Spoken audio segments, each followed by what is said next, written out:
გამარჯობა. ეს არის პოდკასტი ხედვა მე ნანა თოშხუა ვარ.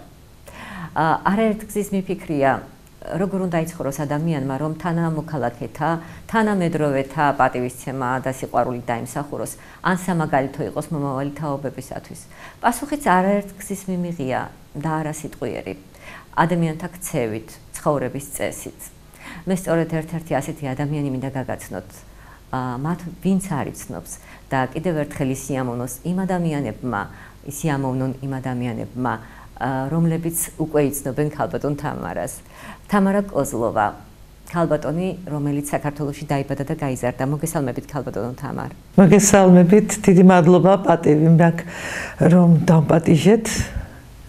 და მე მინდა ჩვენს აუდიტორიას უთხრა, რომ თქვენ ბრძანდებით პროფესიით ეკონომისტი. დიახ. როგორც ვიცი, ასევე პროფესიონალი სპორტსმენიც ბრძანდებოდით, თუ არ ვცდები, საქართველოს კალათბურთის ნაკრების წევრი იყავით. ახალგაზრდული. კი, ახალგაზრდული. უნივერსიტეტის ნაკრებში ვთამაშობ. ანუ საკუთარი პროფესიით, ანუ ეკონომისტად გარკვეული წლები იმუშავეთ კიდეც. და სულ რამდენიმე წლის წინ გადაწყვიტეთ, რომ იყოთ ასევე გიდი. საინტერესო რომ თქვენ ხართ რუსულენოვანი გიდი და განათლებაც რუსულენოვანი გაქვთ მიღებული, თუმცა ხართ ქართული კულტურის და ზოგადად საქართველოს დიდი კომაგი. ანუ როგორ შეძელით ეს ყველაფერი და დავიწყოთ თავიდან? შეიძლება არ ქვია ამას, იმიტომ რომ დავიბადე, ისეთ ოჯახში დავიბადე, კი დედმამა ქართულს არ ფლობდნენ იმ დონეზე, მაგრამ ისეთი სიყვარული ჰქონდათ საქართველოს და ქართულის მიმართ, რომ თავიდანვე ოჯახში იყო ეს სიყვარული და ეს ამიტომ ჩემთვის არ იყო რაღაც ანუ ენა როგორც ასეთი სკოლაში არ ისწავლეთ. ენა ისწავლეთ მეგობრების განახლებით. ენა ქუჩაში ვისწავლე, მაგრამ ქუჩური ენა ვიცოდი. სკოლაში მარტო ანბანი ვისწავლე და რომ ჩავაბარე უნივერსიტეტში, თბილისის სახელმწიფო უნივერსიტეტში, იქ გავიცანი დეები, კვაჭანტირაძეები, ნაზიბრულა და დარეჯანი, რომლებიც დღეს ჩემი ოჯახის წევრები არიან და გადაწყვიტეთ იმგენმა, რომ ქართული ესწავლებიათ ჩემთვის.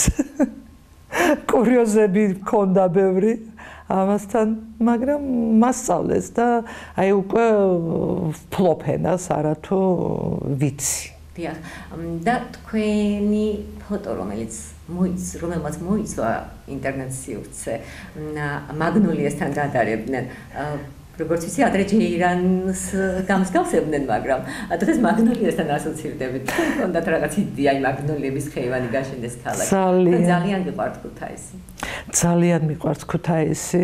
მართლაც არაერთხელ მithქვია ყველას ვეხვერწები, რომ ხალხნო თქვენ არ იცით რა ქალაქში ცხოვრობთ, თქვენ არ იცით რა ქვეყანაში ცხოვრობთ. იმიტომ რომ ჯერ კალათბურთს რო ვთამაშობდი, მაშინ მოვლილი მქონდა მთელი საბჭოთა კავშირი, შემდეგ კიდე უკვე სხვა წლებში ვიყავი ევროპაში, ვიყავი რუსეთში, ვიყავი ამერიკაში.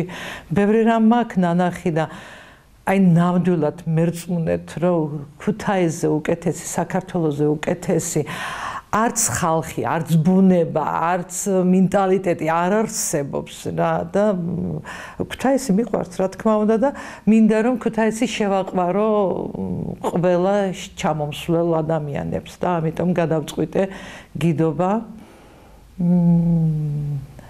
და კატეგორიულად მარტო დასავლეთ საქართველოზე ვმუშაობ. სვანეთი რა თქმა უნდა აჭარაში მხოლოდ მეგობრებს ვამუშავებ, მე თვითონ არა. და აქ ბაღდათი, ვანი, ამას წინათ ეხლა მყავდა ჩამოყვანილი ჯგუფი პეტერბურგიდან და ჩავატარეთ ვანში რთველი. ეს იყო რაღაც მე თვითონ რომ გამიკვირდა, გამიხარდა და მე თვითონ რომ ბურძგლავდა თავისი მრავალჟამიერით, როდესაც ხსნიდით ჭურს, თავისი ტრაქტორით წავედით, ვენახში, საწნახელში ფეხებით დავწყვიტეთ.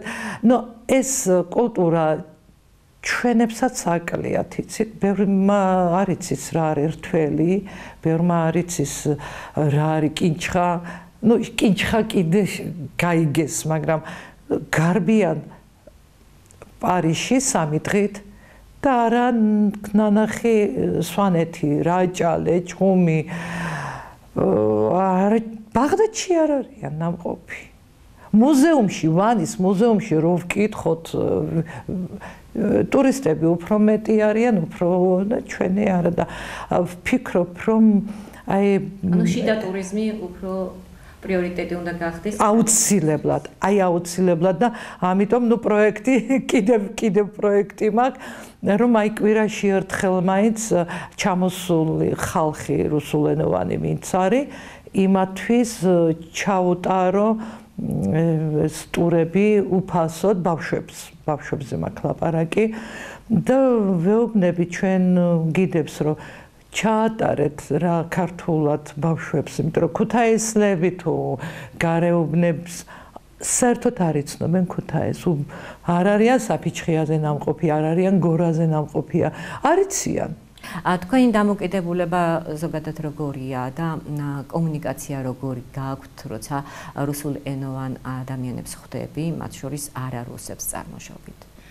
ეხლა მაგალითად რომ ყავდა ჯგუფი, იმ ჯგუფში იყო რუსი, მოლდაველი, ბელორუსი, უკრაინელი. 4 ნაციის ხალხი იყო ჩამოსული და რა თქმა უნდა ვაცნობ კულტურას, ყველაფერს, იმას გელაჩი, მაგრამ აუცილებლად მიმყავს 9 აპრილის ზეგთან, რა მემორიალთან აუცილებლად ეს ვეუბნები უყვები ამის შესახებ უნდა იცოდეს ყველა ტურისტს, ყველა შემომსვლელს. თქვენ ოჯახი ქართული სულისკვეთებით ცხოვრობდით. შვილიც ასე აღზარდეთ. მე მინდა მინიშნება გავაკეთო მაყურებლის მიმართ და აი თქვენ სამკერდე გულსაბნევი გაქვთ ქართული ასოები. ეს არის აზრი. ანუ ჩემმა შვილმა პეტერბურგში სწავლის დროს თვითონ ამბობდა რომ ილიას ნაფეხურებზე უნდა გავიარო და აღადგინა ილიას თერდალეულების ძალიან მიჭირს ამაზე ლაპარაკი საზოგადოება სადაც ასწავლიდა პეტერბურგში უსასყიდლოდ ქართველებს და მსურველებს ქართული ენას ვისაც უნდოდა ასწავლიდა ქართულს და იქედან რომ დაბრუნდა იდეა დაეუფლა რომ სწავლებია სხვებისთვის და დაარსა ინტერნეტ სკოლა, ონლაინ სკოლა, დაარსა ქართული ენის ჯერ რუსულენოვანი მოსახლეობისათვის, მოსახლეობა რა ადამიანებისთვის, ეხლა დაამატა ინგლისურენოვანი ხალხისთვის, ვისაც უნდა ქართული ენის სწავლა და ამაყად შემიძლია ვთქვა, რომ მთელ მსოფლიოში ახლა ეს ყველაზე დიდი ქართული ენის სკოლა არის. ინტერნეტ სკოლა, ონლაინ სკოლა. მნიშვნელოვანი და საშუალო საქმეა. პეტერბურგშიც ძალიან მნიშვნელოვანი გზა გადაერთ და ძალიან საინტერესო ცხოვრება გქონდათ. ქართული ენის პროპაგანდას იქაც ეწეოდა. რა თქმა უნდა, ვინაიდან ბავშვები მიყვარდა, ვინაიდან ენას ვფლობდი, დავიწყე მუშაობა ქართულ ენოვან ძიძად. მე ერთადერთი ვიყავი პეტერბურგში ქართულენოვანი ძიძა და საკმაოდ ვთვლი რომ ძალიან კარგი საქმე გავაკეთეთ. თვენახევარი 2 თვეში უკვე ბავშვებმა იწყებდნენ ბავშვები ლაპარაკს და რა ვიცი დადიანების ოჯახში მუშაობდი ნიკუშასთან და ვამაყობ ამათ. სხვათა შორის მინდა მოვყვე ერთ ოჯახზე, სადაც მამა იყო იქ დაბადებული რუსკართველა, დედა იყო ოსი ვლადიკავკაზიდან. ექიმი ქალი იყო, ძალიან განათლებული ქალი და ამ ქალმა მოინდომა, რომ მისმა შვილებმა შვილებს ქართული ეცო.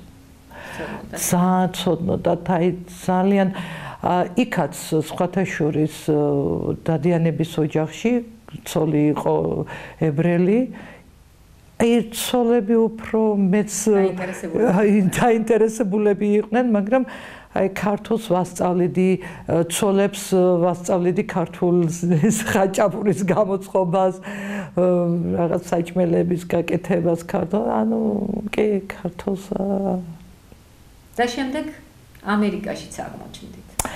შემდეგ აღმოჩნდი ამერიკაში მე და ჩემი შვილი გადავწყვიტე. რამდენი წელი იცხოვრეთ ამერიკაში? ნახევარი წლით წავედი.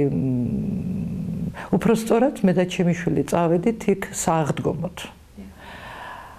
მე 2 კვირის მერე რომ დავაპირეთ წამოსვლას, ვეუბნები რომ მონასტერში მინდა მეთქი, მონასტერში ვიყავით, მე ქალთა მონასტერში, ის მამათა მონასტერში და მაინტერესებდა ცხოვრება და დავრჩები მეთქი და დავეხმარები თან, დავინახე რომ ჭირდებოდათ დამხმარეები და ერთი მონაზონი იყო ქართველი, ერთი იყო უკრაინელი, ერთი 3 იყო რუსი, დანარჩენი ამერიკელები იყვნენ და ნახევარი წელიწადი რომ გავატარე, ჩამოვედი, იმიტომ რომ ვიზა არ გამეფუჭებია, თავისთავად არ მიყვარს ეგეთი რაღაცეები.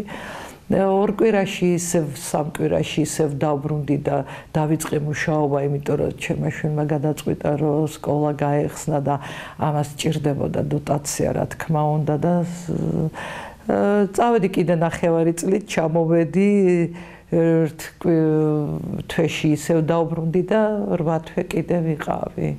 მაგრამ უკვე მუშაობდი. როდესაც აი ძალიან ვამაყობ ჩემი შვილით ყველანაირად იცით რა ხომ იმიტომ მუშაობდი იქ რომ მას დავხმარებოდი. როგორც კი ოდნავ ფეხზე დადგა და ამერიკა და მეუნება დედიკო უკვე სკოლა აეწყო, ჩამოდი.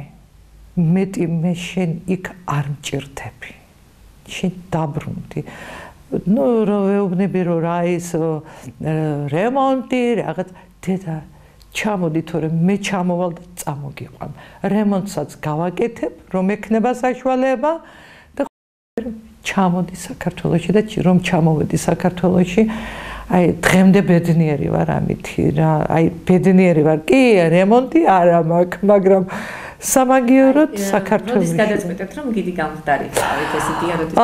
რომ ჩამოვედი, ნუ ახლა ცოტა არ იყოს, რა თქმა უნდა დავიტრუნე, რომ აი სამუშაო არ არის, რემონტი არ არის, ის არ არის, ეს არ არის და რო არ წავსულიყავი დეპრესიისკენ ძალიან ჩემს შვილმა მეუბნება რომ მეო მაინტერესებსო გიდების კურსები არისო და ხომ არ წამოხვიდოდი ჩემთან ერთადო და რატომაც არა მეთქი ახლა საქმროდ და წამოვედი და ნახევარი რომ გავიდა კურსის, მეორე ნახევარი ასე იყო განაწილებული, უნდა ნახევარი გაგევლა, გადაგეხადა, მერე თუ გქონდა სურვილი, გაგიგრძელებია და მე არ მცალიაო და შენ გააგრძელეო რა.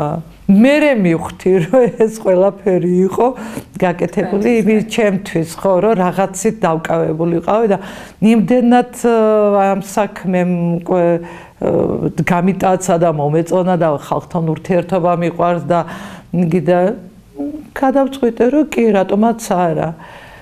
დავამთავრე, ავიღე სერტიფიკატი, ლაშა ბერიკეშვილთან დავამთავრე. დაიწყო პანდემია. ისევ ჩავიფუშე ისე. მე რომ აი პანდემიის პროცესში როგორ გაართვით თავი იმ გამოწვევებს, რომელიც ყველას გვქონდა მეტნაკლებად? ანუ ახსენეთ დეპრესიისკენ ვარ წავსული. არანაირი დეპრესია, არანაირი არაფერი. ეს მე ვიცოდი რომ ეს იყო აი შინაგანათაც, მე ესეც მართლაც ასე იყო, რომ ეს იყო დადგმული, ეს იყო ჩვენი დასატრუნებლად, ჩვენი შესაშინებლად და როდესაც მე ვინმე მაშინებს, ან რამე მაშინებს, უფრო ძლიერდები. ამიტომ პირიქით არც რა გავიკეთე კატეგორია და არც არაფერი და ნუ რა თქმა უნდა ეკლესიამ დამეხმარა, წიგნებმა დამეხმარა, ინტერნეტში სამწუხაროდ არა ვარ მანდა მაიცი ჩაბლული, მაგრამ ნუ ეს. მაგრამ თავი გაართვით ამ ყველაფერს. კი, არ მიმიქცევია, ყურადღებაც არ არაფლეთ არ ჩავთვალე. მე ვიცოდი რომ ეს დადგმულია და გაიარა ამ პროცესმა და დაიწყო ხალხმა სიარული უყურებ ახლა გვერდი და მეთქი ვა ხალხი მაინც არა თელი წელიწადი პანდემიის შემდეგ არაფერი მე რომ დავინახე მეორე წელიწადს რომ უფრო მეტი და მეტი საქმე თუმცა ინსტაგრამი გამიხსნა ჩემმა შვილმა პანდემიის დროს და მითხრა რომ პანდემია დამთავრდება და შენ დაპოსტე ყველაფერი და ჩააგდე სურათები და მოიზიდე ხალხი არც ერთი სურათი არც ერთი არაფერი არა მეთქი არაფერი არ გამოვა ვის რა თუნდა ეხლა ვინ ჩამოვარა და ამ დროს ჩამოვიდა გავიხედე და მოიმატა ხალხმა და სტუმრად ვიყავი რადიო ძველ ქალაქში ჩემი ყოფილი თანამშრომლები მე მაგათთან მუშაობდი წლების განმავლობაში ბუღალტრად და თანამშრომლები კარგი ურთიერთობა მაქვს მივედი ქეთისთან და ამ დროს დათოც მოვიდა ლიკლიკაძე და ვეუბნები დათო მე თქვენი კონკურენტი არა ვარ ქუთაისში რუსულენოვანი ვარ ქართულს ნამდვილად ვერც გავბედავ რომ ქართულენოვანი ჯგუფი ავიყვანო რუსულენოვანი ჯგუფი მეთქი და თუ ვინმე მგითხრა და არავინ სხვა არ იქნებ რეკომენდაცია გამიწიო მეთქი და ერთ 3-4 თვეშიც მართლაც მირეკავენ რომ დათო ლიკლიკაძემ რეკომენდაცია გაგიწია და კი მეთქი ყველაფერი უნდათ რომ მე გამეკეთებინა და როგორც გიდი კი არა როგორც ტურ ოპერატორი გამოვიყავი და გავართვე თავი გავაკეთე ძალიან კარგი ტური ხუთდღიანი იყო რუსულ-გერმანული ოჯახი გერმანიაში ცხოვრობდნენ ბავშვებთან ერთად ჩამოვიდნენ და ვინაიდან ბავშვები ძალიან მიყვარდა ბავშვების მიერ ბავშვთან შემიძლია ურთიერთობა კარგი ტური გამოგვივიდა რა გავაცანი საქართველოს პატარა ნაწილი იმერეთი და სვანეთი და მაინც თქვენ სპორტულ კარიერაზე ორი სიტყვით რომ გვითხრათ და იმ შრომაზე რომელიც საჭიროა და აუცილებელი გასწიოს ადამიანმა იმისთვის რომ მოახდინოს საკუთარი შესაძლებლობების რეალიზება სპორტი სიმართლე გითხრათ ვიზრდებოდი ძალიან ესეთ ეფორიულ მუსიკალურ სკოლაში ეს წიგნები ეს თეატრი დედაჩემს ყოველთვის დავყავდით ჩვენ ოფიცერთა სახლში ძალიან ცნობილი ხალხი ჩამოდიოდა წყალტუბოში ვინც კი ისვენებდა ოფიცერთა სახლში ყველა კონცერტს ატარებდა ეს ფრენდლიხი იყო ეს დაბრასლავსკი ძალიან ცნობილი ხალხი და ყოველთვის დავყავდით დედიკოს და აი ეს გარემოში ვიზრდებოდი და უცებ რომ გავიზარდე 14 წლის ვიყავი, უცებ გავიზარდე ამ სიმაღლერებად. შემნიშნეს რა თქმა უნდა კალათბურთის ტრენერებმა და მოვიდნენ ოჯახში, ჯერ სკოლაში, მეთქი არა, ოჯახში და დედიკოს და მამიკოს უთხრეს რომ მომავალი აქვს და წამოვიდეს და ნუ როგორც უნდა თვითონ, იმიტომ რომ არ მაძალებდნენ არაფერს. წავედი. დედის ერთა იყავი? არა, ძმა მყავს. აი, ჩემი ძმა სპორტული კარიერა კარგად ჰქონდა.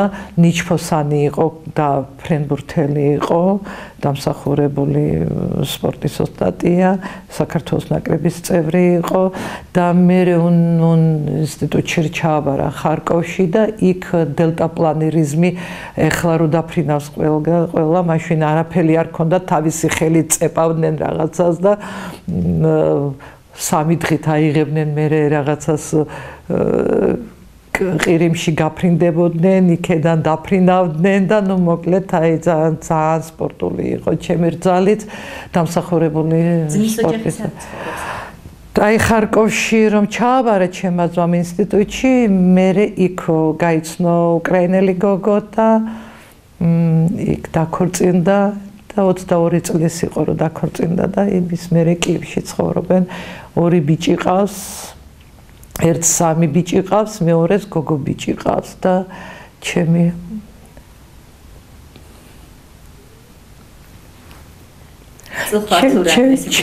ჩემი ძმიშვილი ამ წუთში ჩემი ძმიშვილი ამ წუთში ფრონტზეა და უფროსი ძმისშვილი სწავლობს. ოფიცერი უნდა გამოვიდეს. გუში ველაპარაკე. უფალი დაიფარავთ. თქვენ ლოცვებს თხოვ. რუსლანი და დმიტრი. პოდიშტი. არ მეგონა შემეკითხებოდი. ჩვენ მაინც ფიქრობთ რომ ყველაფერი კარგად იქნება. კი. კი. იმიტომ რომ სიმართლე არის და უფალი სიმართლეს არ დატოვებს. და მაინც ახალგაზრდული ნაკრების შემდეგ სპორტში არ ყოფილიყარ. არა. სამწუხაროდ 19 წლის ვიყავი, რომ დედაჩემი გარდაიცვალა. მოულოდნელად მე მამიკო 21 წლის ვიყავი და დედიკოს გარდაცვალების შემდეგ ძალიან დიდ დეპრესიაში ვიყავი 3 წელიწადი. უბრალოდ რომ სულ მეხვერწებოდა რომ ადრე არ გათხოვდე, ისწავლე ადრე არ გათხოვდე, ისწავლე, თუმცა არც ვაპირებდი, არც შეყვარებულობა და რაღაცა მქონდა, მაგრამ რომ მქონდა ასე დედიკოსგან, იმიტომ შევძელი მოვიკრიფე ძალები და დავამთავრე უნივერსიტეტი. ჩამოვედი უნივერსიტეტის დამთავრების შემდეგ ქუთაისში, დავიწყე მუშაობა დოსაფში, თავარი ბუღალტერი ვიყავი, თუმცა დღემდე პრავა არ მაქვს. და ტარება არ ვიცი. აქ სული გქონდათ მართვის მოზმობა. აი რომ მეუბნებოდა ლევან ახვლედიანი იყო ჩვენი უფროსი. რა თქმა მეთქი მე მანქანაც მაინც ვერ ვიყიდი. ხო არ იყო ეგ იოლის საქმე.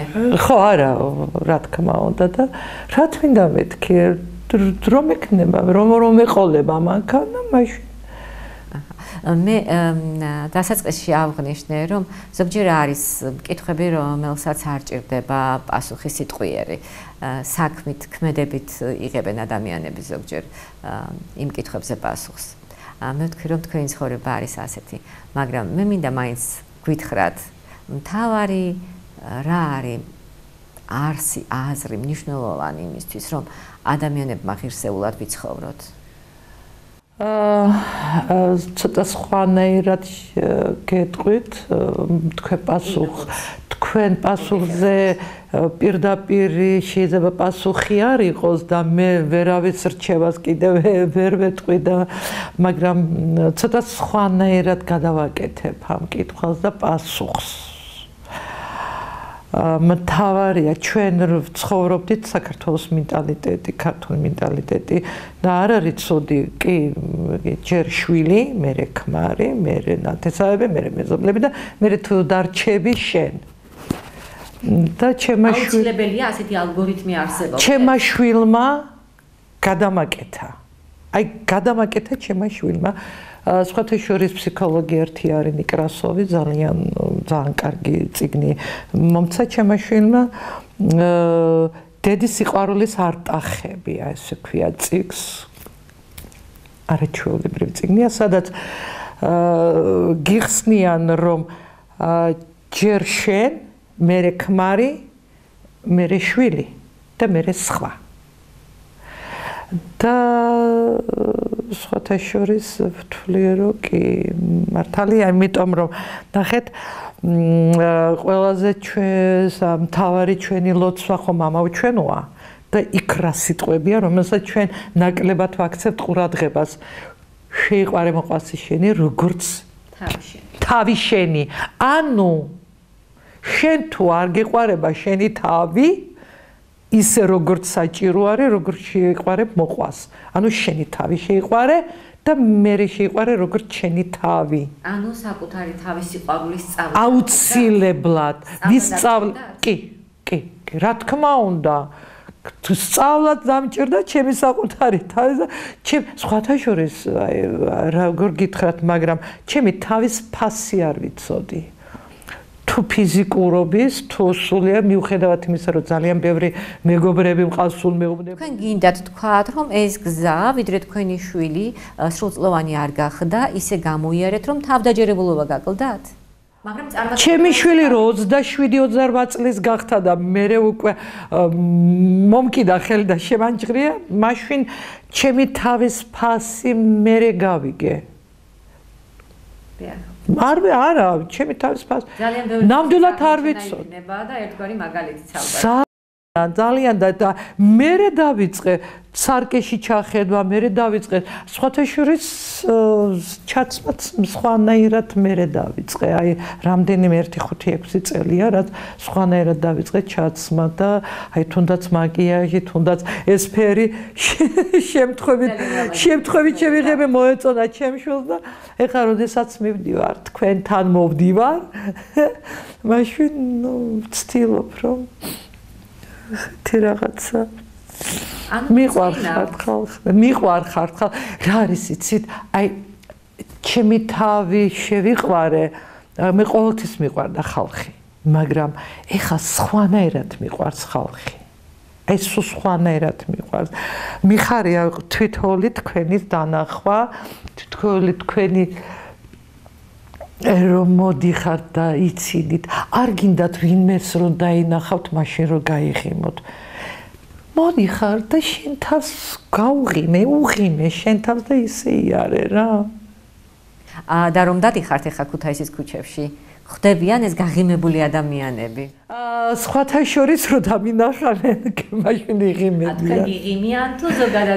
მე მიღიმიან, მადლობა მე მიღიმიან და მიხარია რომ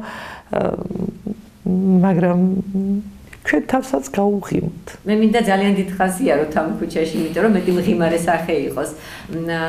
თუმცა იმასაც ამბობენ რომ ეს პრობლემები სოციალური, ეკონომიური, გარკვეული საჭიროებები განწყობებზე აისახება უარყოფითად. არქი რა. ეს ყველაფერი წარმავალია რა პრობლემები გვაქვს? აი ერთი მანქანით ნაკლები ოჯახში ან iPhone 14 რო არა გაქვს აი მე ვერ ხედავ პრობლემას ვერ ხედავ მით უმეტეს საქართველოში რა არის იცით სამუშაო ადგილები არის თუ არ არის შექმენი შენ თვითონ სამუშაო ადგილი შექმენი ნუ ველოდებით ვიღაცა მოგვიტანს ვალდებულია ვიღაცამ გამიკეთოს მე ახლა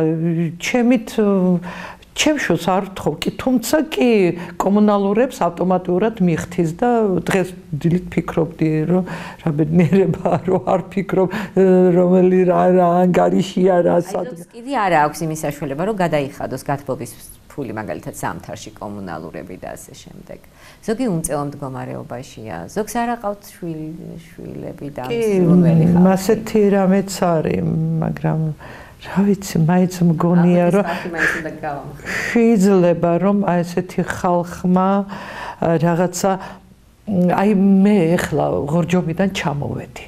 მთიან აჭარეში ვიყავი. ღორჯომი კიდე ხულოდან კიდე საათნახევარი სასიარულოა, ფესტივალი იყო ღორჯომლობა პირველი წელიწადი და იქ ცხოვრობს ქალბატონი, რომელიც ინვალიდის სავარძელში ზის. შეზღუდული შესაძლებლობა. აღადგინა თავის სოფელში ქარგვის სკოლა. ასწავლის ამას და თვითონ ქარგავს, თვითონ რაღაცებს კერავს, შექმნა ეს პრეცედენტი, დაასაქმა ინვალიდმა ქალმა დაასაქმა 4 ადამიანი თავის ხულოში კიდე გახსდა ფილიალი და იქ ბავშვებს ასწავლის ამ ქარგვას რომ არ დაიკარგოს ეს ტრადიცია და მე მჯერა მაგალითად რომ ყოველთვის შეიძლება რაღაცა გამოძებნო ადამიანებმა საკუთარ თავში აუცილებლად არ უნდა ელოდოს რომ ვიღაცამ რაღაცა უნდა გააკეთოს და ვიღაცამ ვალდებულია დაგეხმაროს იმიტომ რომ შენ ხეიბარი ხარ თუ რაღაცა რას ქვია ხეიბარი მე გულის ოპერაციას რომ გავიკეთე დამავიწყდა რომ მივედი აი მე რა კარგია დავიძინებ გამოვიძინებ აი დედის სულს გეფიცებით რომ მივედი მეორე დღეს ოპერაცია უნდა ყოფილიყო და რომ დავწექი და სამადგილას მუშაობდი პეტერბურგში, ხო? იმიტომ რომ ყველას კი არ ჭირდებოდა ჩემი ეს ძიძობა, ზოგს 3 საათი უნდა და ზოგს 2 დღე უნდა და ზოგს რაღაცა და გადარბენაზე ვიყავი და ის გადაღლილი ვიყავი. დავწიქი და რა კარგია და არც მიტირია, არც მიჯღავია, არც გაკეთდა უნიკალური მაღალ ტექნოლოგიური ოპერაცია პაპილომა მეჭდა პარკუჯზე გულის ოპერაცია რომ ვიკითხე სტატისტიკა გაეცი და რა სტატისტიკა პირველად მოხვედი, საერთოდ როგორ მოხვედი ჩვენამდე, იმიტომ რომ ლეტალური შემდეგ ხვდებით რა იყო. ანუ ამას როგორ მოხვედით? უფალმა მომიყვანა. დიდება უფალს მიყვარს ძალიან. არაფლისგან არ უნდა გააკეთო პრობლემა, არაფლისაგან. ნუ არა გეკ, ნუ რა მოხდა? ვერ გავიგე, მანდამაიც უნდა გქონდეს რაც სხვას აქვს, იკამარე რაც გაქვს შენ. გააკეთე, ბიძოლა ჩემი არის 83 წლის და უნიკალურ ტექნიკას ფლობს რიშელიეს აკეთებს. კარგავს რიშელია. არის ფანტასტიკური რაღაცებს აკეთებს. არავინ არ არის რომ მოვიდეს და უთხრას რომ მასწავლე. ტელეფონში ზიან. არ უნდათ კითხვა, არ უნდათ ხელობის სწავლა. ანუ დრო არ უნდა დაკარგონ უქმად ადამიანებმა. რა თქმა უნდა. მე შარშანწინ ეხლა რომ არ მუშაობდი, ხო გიდათ და ვიყავი უსაქმუროდ, ასე ვთქვათ. ავდექი და კოლეჯში ჩავაბარე იბერიაში. სარესტორნო საქმეზე, იმიტომ რომ ძალიან ბევრი რესტორნები იხსნება. პერსპექტივა აქვს და იქნებ ვინმეს მენეჯერი დაჭირდეს ჩემი გამოცდილებით და ჩემი ცოდნით. ვისწავლე. რატომაც არა, სწავლა სიბერემდია და როზიხა რას ქვია, საშუალება არ აქვს. არ არსებობს საშუალება არ აქვს. გაინძერი, გაიარე, გამოიარე, დავბრუნდეთ სოფლებში. მე არა მაქვს ნაკვეთი და ვოცნებობ, რომ ვაიმე როდის იქნებ, როდესმე მქონდეს ნაკვეთი, რომ იქ დავრგო. ეხლა ძალიან მოთხოვნადია იმ რესტორნებში, თუნდაც ეკოლოგიურად სუფთა პროდუქტი. ან რაღაც არ არსებობს. არ არსებობს. მეზობელი მყავს 83 არის ალბათ.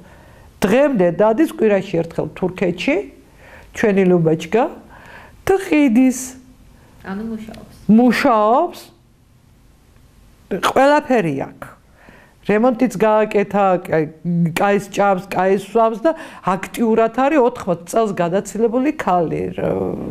ყველაფერი შეიძლება ყველა. მე მინდა წარმატება გისურვოთ თქვენ და ჩვენს მაყურებლებსაც. ნამდვილად სამაგალითო ეს ყველაფერი. დიდი მადლობა თქვენ. მივიღოთ ძალა ჩვენში. დიდი მადლობა რომ დამპატიჟეთ.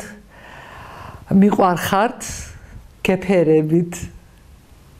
წარმატებები კიდევ ერთხელ. დიდი მადლობა. ჯანმრთელი და ბედნიერი სიცოცხლე მინდა გისურვოთ და ჩვენს აუდიტორიას უთხრა, რომ ჩვენი გადაცემის სტუმარი გახლდათ პროფესიით ეკონომისტი, მოქმედი გიდი, ქალბატონი თამარა კოზლოვა, რომელიც საინტერესო ცხოვრებით ცხოვრობს ნამდვილად და ჩემთვისაც საინტერესო იყო თქვენი სტუმრობა. დიდი მადლობა კიდევ ერთხელ. მადლობა ჩვენს აუდიტორიას ყურადღებისთვის. ნახვამდის მომავალ შეხვედრამდე.